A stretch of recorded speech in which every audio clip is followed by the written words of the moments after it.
ഇതിൻ്റെ അത് നടുക്കുള്ള തോട് കളഞ്ഞിട്ട് തല വെച്ച് പൊരിക്കാനും കറി വയ്ക്കാനും സൂപ്പറായിട്ടിരിക്കുന്നു. കണ്ടാ നല്ല വെള്ളക്കൊഞ്ച് എടുക്കുമെന്ന് പറഞ്ഞിട്ടാണ് അവർ പറഞ്ഞ് എന്തെങ്കിലും വന്നാൽ നിങ്ങൾ അത് എടുക്കരുതെന്ന് പറഞ്ഞ് പറഞ്ഞത്. എല്ലാവർക്കും പറയുന്നവര് പറഞ്ഞു പണ്ടകം പറഞ്ഞ് മോതിരം ഇരിക്കണം അതിൽ ദൈവം സഹായിച്ച് നമ്മളെ കടലിലുള്ള മീന് മീന് തന്നെ തിന്നും, വേറെ ഒന്നും തിന്നൂല്ല. ഈ ആളുകൾ പാവങ്ങളെ കഷ്ടപ്പെടുത്താൻ വേണ്ടി പാവങ്ങളെ ഇല്ലാതാക്കാൻ വേണ്ടിയാണ് ഇവന്മാര് കുറെ വാട്സാപ്പിലൊക്കെ ഇങ്ങനെ ആക്കണത്, പാവങ്ങളുടെ കഞ്ഞോട്ട് മുട്ടിക്കാൻ വേണ്ടി. എന്തിനങ്ങനെ വേഷം കെട്ടണം?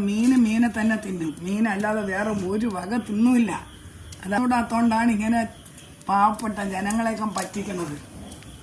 എന്തിനാവശ്യമില്ലാത്ത വാക്കുകൾ പറഞ്ഞ് ജനങ്ങളെ മത്സ്യത്തൊഴിലാളികളെയും മത്സ്യബന്ധനക്കാരുടെയും ഇല്ലാതാക്കുന്ന 200 കൊഞ്ചൂടെ എടുക്കേണ്ടത്. എല്ലാം കൊഞ്ച് തല വെച്ച് പൊരിക്കണം, സൂപ്പറായിട്ടിരിക്കും. അല്ലെങ്കിൽ തല പ്രത്യേകിച്ച് എടുക്കണം. ആകാരങ്ങൾ ചുമ്മായെങ്കിലും വല്ലവന്റെ വാക്കുകൾ കേട്ട് നമ്മളെന്ന്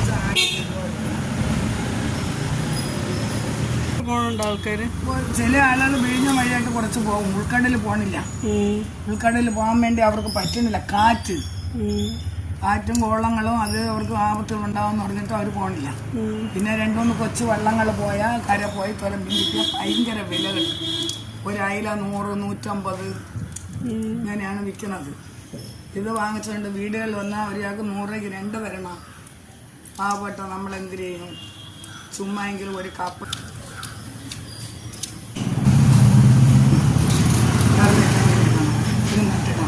കേട്ടാ. ഇത് പൊരിക്കാനായിട്ട് മക്കൾ കിടന്ന് പോവും. പൊരിക്കുമ്പോൾ വീസ പോവും.